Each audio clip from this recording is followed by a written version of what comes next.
50 कोटी रुपयाचं हॉस्पिटल त्यांनी आणलं. हे महाराष्ट्रातलं पहिलं हॉस्पिटल आहे. पहिलं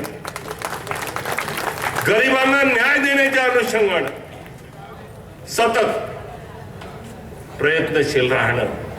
अरे तुम्ही मोकळ्यात निवडणुका आल्यानंतर कोणाची बटन दाबता कोणी पाहायला येते का? सिक्रेट मत आहे. पण विकासाच्या कामावर आम्ही सर्व एक आहोत ही भावना सर्वांमध्ये असली पाहिजे. विकास या शहराचा झाला पाहिजे. नेमका मला मत देतो त्याच्या घरासमोरचा रस्ता बनवायचा असतो का?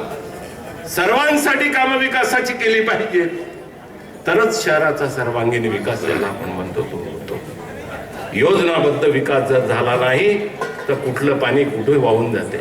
आम्ही आल्यापासून सतत मागणी करत होतो की इरई नदीला संरक्षण भिंत पाहिजे. मी खासदार साहेबांचं पुन्हा एकदा अभिनंदन करतो की WCL ला त्यांनी त्याच्यावर सक्ती केली की तुम्ही ह्या इरई नदीमध्ये तुमचं ओव्हरबर्डन जे आहे ते आलेलं आहे ना. आता WCL ने मान्य केलं 11 कोटी रुपये काम करण्याचं मान्य केलेलं खोलीकरणाचं. एवढंच नाही की या शहरामध्ये 3 कोटी रुपये त्यांनी देण्याचं जे ओपन ग्राउंड आहे त्या ठिकाणी हिरवळ लावण्याचं 3 कोटी रुपये खासदार साहेबांच्या प्रयत्नातून हे सारं मान्य झालेलं आहे. बंधूंनो, मी आपला प्रतिनिधी आहे, सेवक आहे. मला असं कधीच वाटलं नाही की मी आमदार, मी काही खूप मोठा व्यक्ती आहे असं कधीच वाटलं नाही. मी आयुष्यामध्ये जर आपल्या अडचणी दूर करू शकलो, या माध्यमातून जर काही काम करू शकलो तर मी स्वतःला धन्य समजेन.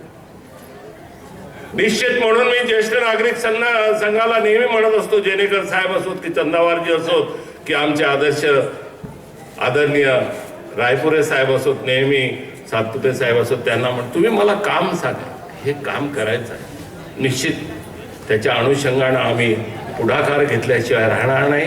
त्या दिशेनं काम काही एका दिवसात सुरू होत नाही, पण त्या दिशेनं निश्चित पावलं उचलण्याचा प्रयत्न करेल हे अभिवचन आजच्या प्रसंगी देतो.